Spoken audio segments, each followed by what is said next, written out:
ત્રિનેત્રમાં આગળ વધીએ તો રાજ્યના પાટનગરમાં કોલેરાનો રાફડો ફાટ્યો છે। ટાઇફોઇડના કેસ સતત વધી રહ્યા છે। તંત્ર એક્શનમાં છે, પરંતુ બીમારીનું કારણ પ્રદૂષિત પાણી છે।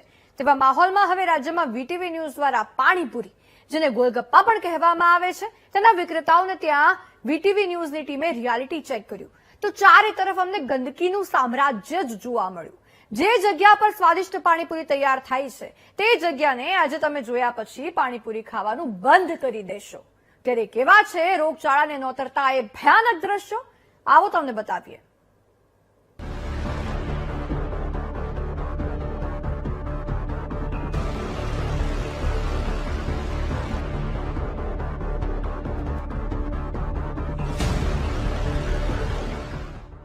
પાણીપુરી જોઈને મોઢામાં પાણી આવી ગયું ને?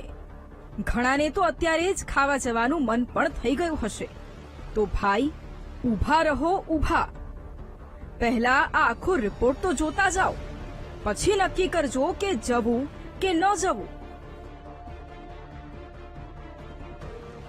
અમદાવાદ, રાજકોટ, વડોદરા, પાટણ, જ્યાં પણ વીટીવી ન્યૂઝની ટીમ ગઈ, ત્યાં ભાઈ પાણીપુરી વિક્રેતાના ઘરના દ્રશ્યો અને આસપાસનો માહોલ જોઈને અમે પણ સ્તબ્ધ રહી ગયા।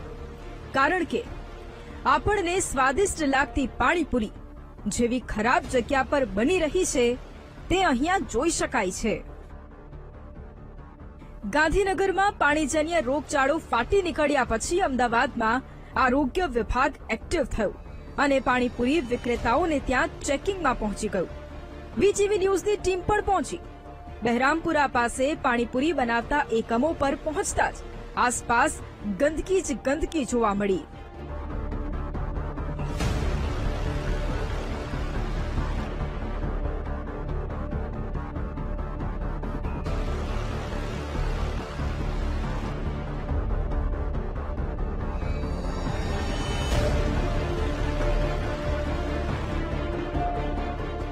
આજરોજ આપણે જે ખરાબ પાણીપુરી બનાવતા હોય, પાણી હોય, સડેલા અને વાસી બટાકા હોય, તથા તેનો જે માવો હોય, તેનો જે બિન આરોગ્યપ્રદ અવસ્થામાં બનાવી રહ્યા છે, તેને ડિસ્ટ્રોય કરી રહ્યા છીએ। ઇવન તો તે લોકોને નોટિસ અને દંડ પણ આપણે વસૂલ કરી રહ્યા છીએ। વીટીવી ન્યૂઝની ટીમ જ્યારે વડોદરાના ખોડિયારનગર અને બ્રહ્માનગરમાં પાણીપુરી વિક્રેતાઓને ત્યાં પહોંચી, દ્રશ્યો તમારી સામે છે। આસપાસ ગંદકીનું સામ્રાજ્ય છે। જ્યાં પૂરી બનતી હતી તે જગ્યાની હાલત જોઈને તો અમે પણ ચોંકી ગયા। શૌચાલયની બાજુમાં પાણીપુરીની પૂરી ખુલ્લી પડી હતી અને ત્યાં તેનું પેકેજિંગ કરવામાં આવી રહ્યું હતું।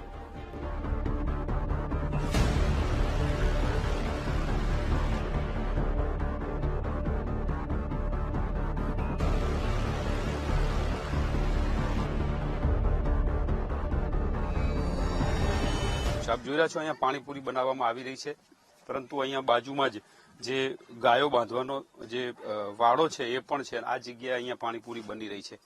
કેવી રીતે લોકોનું આરોગ્ય સચવાશે, એક મોટો સવાલ ઉભો થઈ રહ્યો છે। કારણ કે જે રીતે અહીંયા પતરાની ખાલી આડર છે અને ત્યારબાદ તરત જ આ ગાયોની જે બાંધવાનો વાડો છે એ છે। અહીંયા બટાકા પણ બાફવામાં આવે છે જે પાણીપુરીના છે। આમાં વપરાતું પાણી છે કયા પ્રકારનું હશે? કારણ કે આ જે આખો વિસ્તાર છે એ પણ એવા પ્રકારનો વિસ્તાર છે કે જ્યાં ખૂબ જ ગંદકી અને પશુઓ જે બાજુમાં બંધાય છે એવી જગ્યાએ જ આ પાણીપુરી બની રહી છે। સવાલ એ ઉભો થઈ રહ્યો છે કે લોકોના આરોગ્ય સાથે ચેડા થાય એવી સ્થિતિ અહીંયા જોવા મળી રહી છે। કેવી ખરાબ જગ્યામાં પાણીપુરીની પૂરી અને મસાલા તૈયાર થાય છે તે અહીં તમે જોયું। હવે બોલો, આવી પાણીપુરી ખાવાથી બીમાર પડાય કે નહીં? હાલ રોગચાળો ફાટી નીકળવા પાછળનું એક કારણ આ પણ છે। તેવામાં આવા પાણીપુરી વિક્રેતાઓને લોકોના સ્વાસ્થ્ય સાથે ચેડા કરતા કોણ અટકાવશે, તે સૌથી મોટો સવાલ છે। Bureau report, VTV news.